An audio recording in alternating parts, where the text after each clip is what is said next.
Growing up, I always pictured myself living quietly in our family home with my mom. However, that vision shattered unexpectedly when my husband, Scott, announced that he would be taking on the responsibility for all our household expenses and that it was time for my mother to move out. His blunt declaration left me stunned and deeply confused about the sudden turn of events. The reasons behind their decision became painfully clear only later when I discovered that my mother-in-law had changed the contractor's name on the condominium documents. My name is Laura, and at 35, my life is anything but slow. I was named by my father, who owned a small-town workshop. He chose Laura because I was born during that season, a name that might sound ordinary but holds immense significance for me as it carries the love of my late father. His craftsmanship was well known, and even during difficult times, I have fond memories of playing in his workshop as a child. Unfortunately, the workshop struggled financially, leading to my father's untimely death in the very place he loved during my elementary school years. To protect me, my mother and I moved away to start anew, quietly. The years of hardship weighed heavily on my mother, and she passed away during my high school years. Despite the overwhelming grief, I found the strength to forge ahead, fueled by a passion to honor my father's legacy and showcase his skills to future generations. With the help of a scholarship and countless part-time jobs, I managed to graduate from high school and pursue engineering at the local public university. During my university years, I met Scott, a supportive and kind young man who not only appreciated my skills but also respected my background, never undermining me for being a woman. His support was a cornerstone in my life, especially during busy workdays, as we lived together and shared household responsibilities. At 26, with Scott's encouragement, I began to dream again about reviving my father's workshop. Scott was fully supportive of this dream, and we often discussed marriage, knowing it could be a part of our future. Yet, my main focus remained on restoring the workshop to its former glory. Scott respected my wishes and patiently helped raise funds, even supporting my decision to use crowdfunding as a means to leverage my unique position as a female engineer in a male-dominated field. Incorporating the unique narrative of my life into the marketing strategy, I aligned the campaign with the growing societal movement that supports empowering women. With meticulous planning and persistence in securing both funding and the right team, after 4 years of dedicated effort, I successfully revived the Old Town Workshop. Learning from past financial hardships, I infused the workshop with cutting-edge technology and gave it a modern, sophisticated makeover. By establishing facilities and systems that supported women's needs, I aim to foster a productive and welcoming environment for female workers. These initiatives swiftly propelled the workshop to a premier status within the industry. While some might attribute my success to mere luck, it was the culmination of overcoming numerous challenges through relentless hard work. Scott, my partner from university, knew the reality of my struggles better than anyone. However, as my career advanced, Scott faced stagnation in his professional life.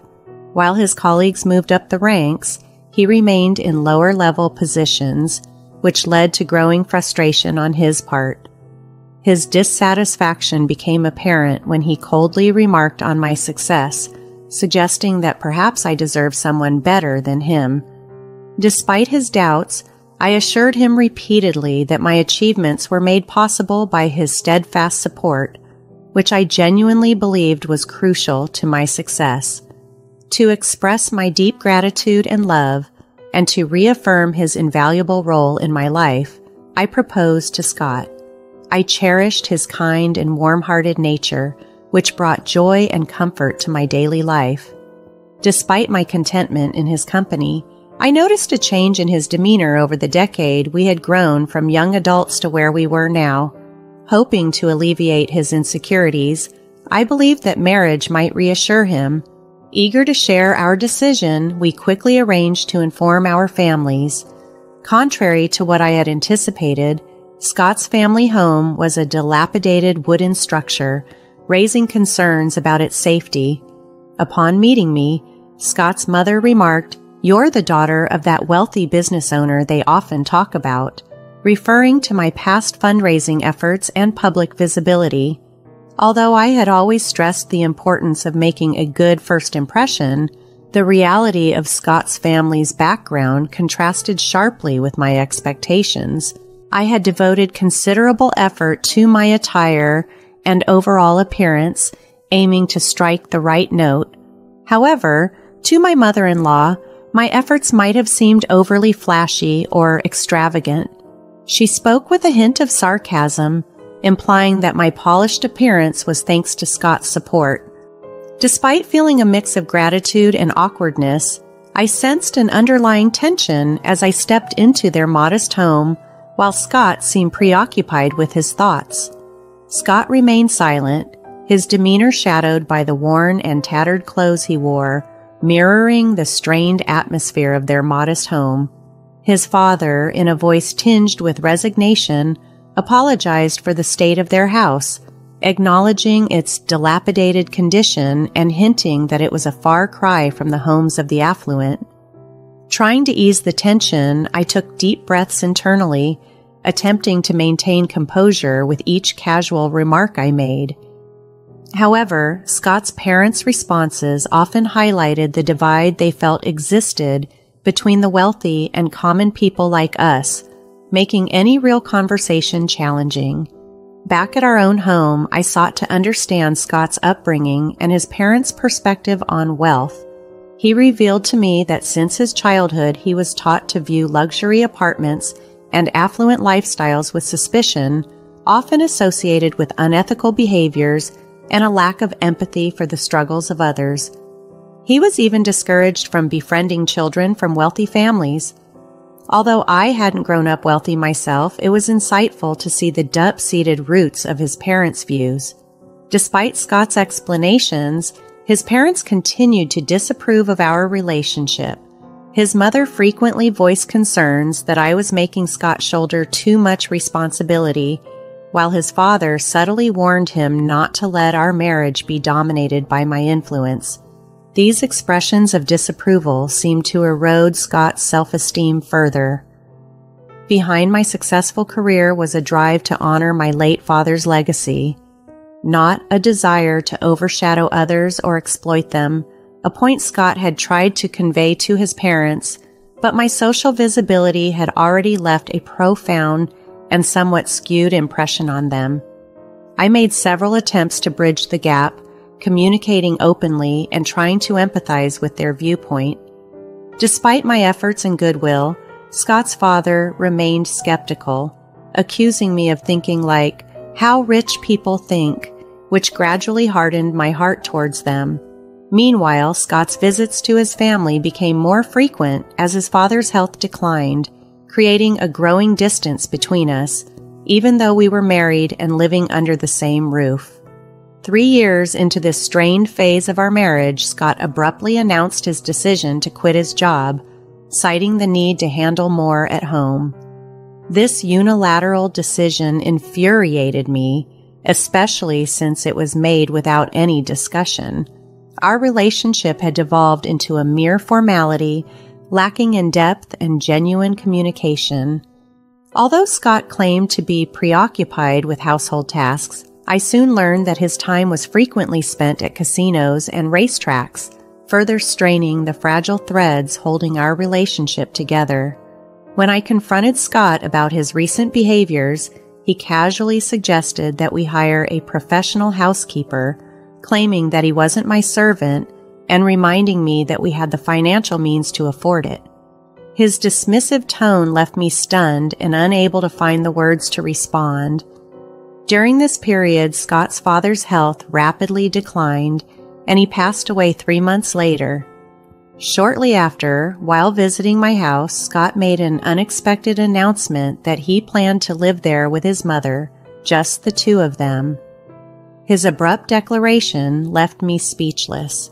Continuing, Scott stated he would handle the monthly rent and demanded that I move out. Shocked by his demand, I could only manage to ask if he was truly capable of covering the rent. Instead of a clear answer, my mother-in-law interjected angrily, accusing me of belittling them. Scott, clearly frustrated, sighed heavily and asserted that he was done being dictated to and intended to live life on his terms. Their intense demeanor took me by surprise, and I found myself momentarily at a loss for words. Reflecting on their past actions and attitudes, I realized that dealing with them was going to be exceptionally difficult. I responded calmly, stating that I understood and would vacate the house the following month. However, my mother-in-law, not satisfied, pressed for an even earlier departure, rudely suggesting that I leave the next week as she was ready to start her new life and had already arranged for her belongings to be moved. Her sudden urgency puzzled me, especially since I had just agreed to leave, making it hard to grasp her logic or motivations. When I hesitated, she raised her voice even more, challenging me. Someone as wealthy as you should move immediately to make room for professionals, right? She repeated the remark sarcastically, indicating her view of the wealthy as being somehow special or different. Initially, I had thought it would be appropriate for them to find a new place, considering I was the one who had arranged for the house. Yet my mother-in-law aggressively insisted, "This house belongs to Scott, and no matter how much you earn, I won't let you forget that." Behind her forceful words, I sensed a message that my higher income should not make me feel superior to Scott. Observing Scott's smug and gloating expression, I found myself questioning why I had invested so much effort into this relationship in such an unbearable situation where cohabitation had become intolerable. Realizing that I could no longer share the same space and breathe the same air as Scott and his mother, I decided it was time to seriously contemplate a divorce. I planned to handle all the necessary moving arrangements and document changes over the upcoming weekend. When I softly confirmed my intentions, Scott and his mother exchanged smirks, their expressions triumphant as if they had won a long battle. I immediately started looking for apartment vacancies and reliable moving companies, even amidst my busy schedule that included work-related business trips. Upon returning home one day, I found Scott sound asleep, seemingly oblivious to my presence. That weekend, he signed the divorce papers calmly, without a hint of emotion, while his mother busied herself with the real estate agent, signing the rental agreement for the house. I was particularly concerned about whether she fully comprehended the high annual rent of $75,000. After completing all the necessary procedures, I found myself walking alone towards my new place, leaving the high-rise condo behind. The new apartment, a secure one-bedroom, was ideal for living alone. During the move, I decided to let go of many unnecessary items, which helped clear both my home and my mind, setting the stage for a fresh start. Decorating the new space was an enjoyable endeavor that helped me immerse myself gradually into my new lifestyle. As I settled in, thoughts of Scott and his family began to fade, although I couldn't completely erase them from my mind. Reflecting on the memories and the challenging times Scott and I had overcome together, I never imagined our relationship would end this way, especially recalling our university days when we had supported each other through financial hardships. The strain that developed over time was profound and immeasurable. However, later revelations added another layer of disbelief.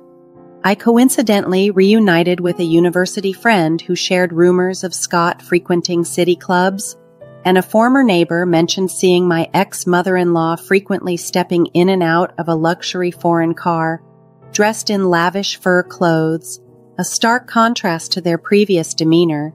Hearing about their new extravagant lifestyle, it was hard to believe these were the same people who once scorned the wealthy. Witnessing their transformation from afar, I saw how dramatically they had changed after I had distanced myself from that life. 3 months after our separation, I was startled by an unexpected call from Scott. His voice was tinged with a desperation I hadn't heard before, and it piqued my curiosity, especially given the way our relationship had ended. "We've gotten ourselves into some trouble," Scott explained, his tone urgent. He then shared a bewildering story that began 4 months earlier with an astonishing phone call from his mother. "I hit the jackpot in the lottery. Can you believe it? $50 million, she had exclaimed. She'd been buying lottery tickets for years, and this time she believed she had won a fortune beyond her wildest dreams. "Is this true or just a joke?" Scott had asked her to confirm. After repeatedly checking the numbers, his ex-mother-in-law assured him there was no mistake. "We're unbelievably rich now. We can finally show those upper-class people," she had declared with elation, her spirits high. Moved by these words and perhaps blinded by the excitement, Scott and his mother felt liberated from their past constraints, including their disdain toward me. "With this stroke of luck, you can escape from that woman's clutches," she told Scott, adding insultingly that she heard I was frolicking around with some young guy now. Such comments only fueled Scott's long-held frustrations and bitterness. "Now that we're wealthy, I won't be controlled by her. We want nothing more to do with her," Scott had declared to me, his voice shaking, as he informed me of our final disconnection. It seemed they had formed a common goal: to sever all ties with me and start a new, lavish lifestyle. Emboldened by their newfound wealth, they moved into a luxury downtown condo and began spending extravagantly. Scott used his savings without hesitation, and his mother spent her late husband's inheritance freely. Excited by their fortune, they went to the nearest bank to cash in the lottery ticket. However, at the bank, they encountered a shocking truth. The lottery ticket they had was from the previous year. Disbelief and dismay washed over their faces as they realized the ex-mother-in-law had mistakenly compared last year's lottery ticket with this year's winning numbers. Amidst this chaos, Scott confided that there was a deep-seated fear that somehow I would take their newfound wealth, even though it was all a misunderstanding.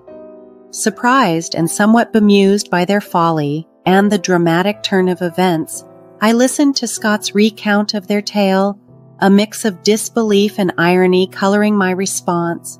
Struggling to find the right words, I finally managed to express my sympathy. "That's truly unfortunate and sad," I told Scott. Just as I was about to end the call, he spoke up again, surprisingly asking about alimony rights. He continued, baselessly claiming that I had been unfaithful, which, he argued, entitled him to alimony. Explaining his situation further, Scott mentioned feeling stressed about the house and insisted he had the right to demand alimony. However, I vividly remember that Scott had quit his job voluntarily. My emotions flared and I couldn't hold back my response. "I can't believe you would say such a thing. Are you serious, Scott?" I found myself raising my voice, my usual calm and resilience slipping. Perhaps sensing my anger, Scott seemed surprised and confused. "It's me who should be seeking alimony. You only think about yourself, always pushing that narrative about wanting to be rich. I've heard it so many times. And your mother, why does she always complain?" I couldn't contain my frustration any longer, and my words came out in a heated rush. After my outburst, there was a moment of silence. I felt a sudden clarity and hung up the phone. Their mistake with the lottery ticket was astounding, but now it was no longer my concern. Whatever fate they met was irrelevant to me. Days later, as I walked in front of my factory, I encountered my ex-mother-in-law in a visibly poor state. She approached me begging for help. "Please, we can't afford to return the $75,000. Please come back and be a part of our family again," she pleaded. She lamented their failure to review the documents properly and their lack of seriousness about the consequences, including the mix-up with the lottery ticket. I listened quietly, choosing my words carefully. "Will you really abandon a mother and child struck by such misfortune?" she asked. After a pause, I shook my head calmly and replied, I believe that luck, in many cases, is something you forge for yourself. Despite hardships, I have strived to carve out my destiny. How much of that mindset did you ever adopt? My words left her stunned, reflecting the sharp contrast between our perspectives on responsibility and making one's way in life. As I walked past my ex-mother-in-law, her face showed a mix of confusion and regret. Unable to find the right words to respond to her plea, I continued towards the building. After a few steps, I glanced back to see her still standing there, but I never looked back again. I focused solely on the path ahead, determined to move forward. As time passed, the inevitable happened. Scott and his mother were evicted from the luxury condo. With no savings left, they moved into an old wooden shack, a stark contrast to their brief stint in luxury. Now, they spend their days working various part-time jobs, trying to make ends meet and slowly save for the future. Meanwhile, I poured my energy into my work. My factory, once a small-town establishment, grew significantly. I was able to secure funds to purchase a larger plot of land nearby and establish a new state-of-the-art factory there. This new facility was built with the comfort and well-being of the entire workforce in mind, featuring amenities like maternity leave and childcare facilities for employees. Though my parents were not there to witness this success in person, every time I saw a smiling couple with their children visiting the factory, I was reminded of my childhood. These moments filled me with a deep sense of relief and happiness, seeing the families enjoy the environment I had created, a stark reminder of the full circle my life had taken, from the hardships of my youth to the successes of my adulthood.